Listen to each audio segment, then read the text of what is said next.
नमस्कार दोस्तों, जय हिंद जय भारत। जैसा कि आपको विदित है, इस समय जंतर मंतर पर प्रोटेस्ट चल रहा है। एक शांति प्रिय आंदोलन चल रहा है। कॉकरोच जनता पार्टी के जो संस्थापक हैं, दीप के नाम है उनका, ठीक है, उनके समय में वहाँ पर प्रोटेस्ट चल रहा है सरकार के खिलाफ। मतलब एक टाइप से शांति प्रिय आंदोलन है, जिसमें नीट का पेपर भी लीक हुआ है, तो शिक्षा मंत्री का इस्तीफा मांगा जा रहा है।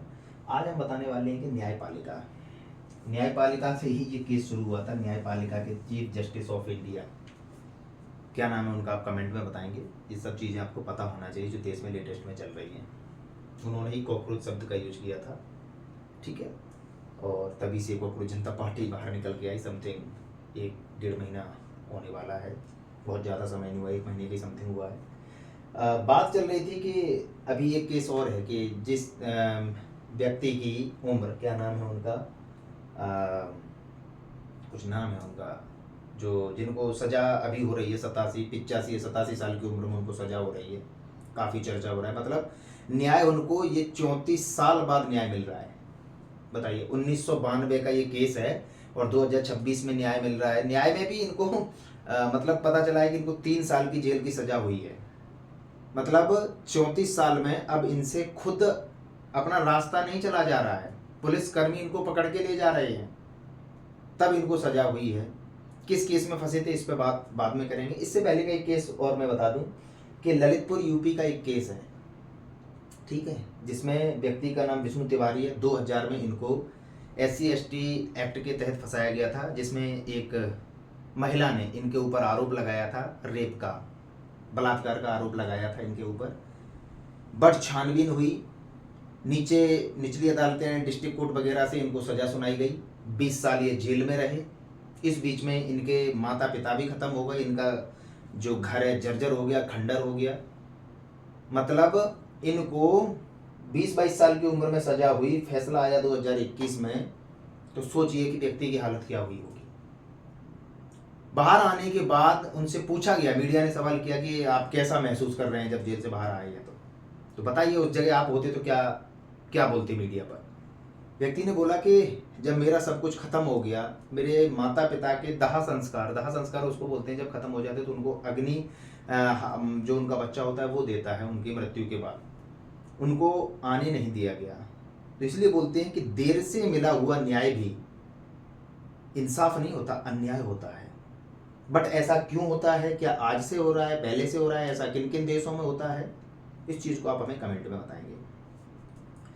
अब एक बात बताइए कि हमें बोलने में बड़ा सिंपल लगता है कि आदमी को अगर न्याय नहीं मिलता है तो आदमी डिस्ट्रिक्ट कोर्ट में जा सकता है, हाई कोर्ट में जा सकता है, सुप्रीम कोर्ट में जा सकता है, कि क्या ये प्रक्रिया इतनी आसान है? और अगर कोई गरीब व्यक्ति है तो आपको लगता है कि वो एडवोकेट, वकील को हायर कर पाएगा, सलाहकार को हायर कर पाएगा?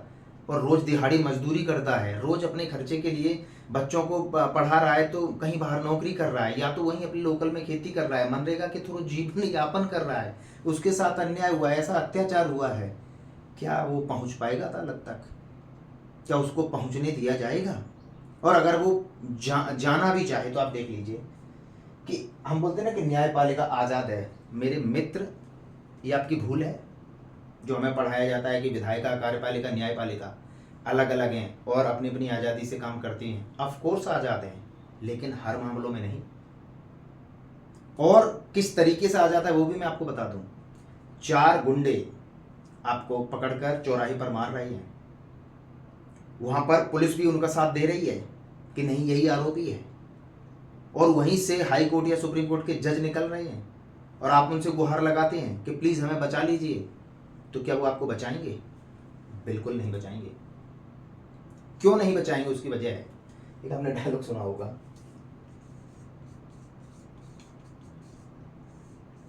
हवेली पे आ जाना।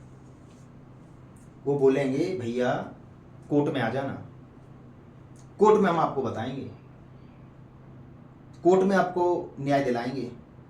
अब आपको लगता है कि वो व्यक्ति कोर्ट पहुंच पाएगा?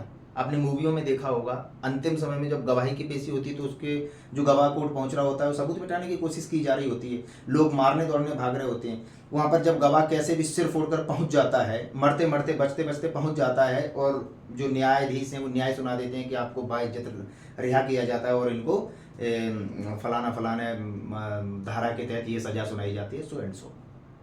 बट कभी जिन व्यक्तियों ने जो न्याय की उम्मीद के लिए आया था उसके ऊपर अटैक हुआ, किसने करवाया, उसके ऊपर कोई आरोप लगता है क्या? वो कभी पकड़े जाते हैं?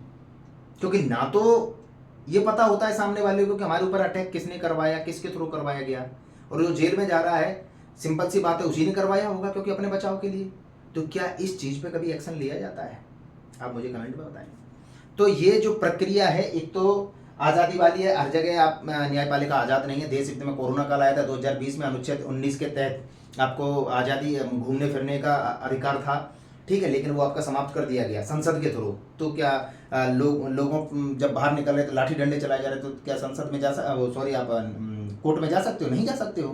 तो कुछ ऐसी चीज़ें होती है जिसमें राष्ट्र हित में ये सब करना पड़ता है। दूसरी चीज़, प्रशासन पर कार्रवाई नहीं होती है। प्रशासन आपके ऊपर लाठी डंडे कितने भी चलाएगा, उसके ऊपर कार्रवाई नहीं कर सकते हैं, नहीं हो सकती कार्रवाई, क्योंकि सुप्रीम कोर्ट, हाई कोर्ट या डिस्ट्रिक्ट कोर्ट आज़ाद नहीं है इस मामले में, जब तक खुद व्यक्ति केस लेकर कोर्ट में ना पहुंचे, अपने आप कार्रवाई नहीं होगी उनके ऊपर।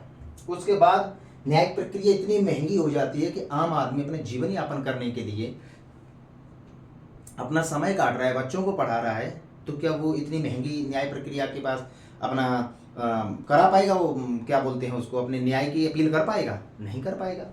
उसके बाद आम आदमी के पास समय नहीं है, बिल्कुल भी समय नहीं है भैया। इस चीज़ को मैं बता दूं, पैसे वाले जो लोग हैं उनके पास समय है, उनके जो काम धाम है दूसरे संभाल रहे हैं, पैसे के हिसाब से तारीख पे चले जाते हैं, फर्स्ट क्लास सब सुविधाएं और आ जाते हैं, उनके काम नहीं रुकते हैं। डिस्टर्ब सबको होता है, हालांकि, है ना, कोई भी हो। तो ललितपुर केस था, इनको सजा सुनाई गई थी, 2000 में इनको सजा हुई थी, जेल हुई थी, फैसला 2021 में आया, इनको रिहा किया गया। तो क्या इनके साथ न्याय हुआ? नहीं, बिल्कुल अन्याय हुआ। ऐसे ही आप ये 34 साल बाद इनको सजा हो रही, 87 साल के हो चुके हैं, हालत देखिए इनकी क्या हालत हो रही है, ठीक है। तो बोलते हैं ना कि देर से मिला न्याय अन्याय होता है।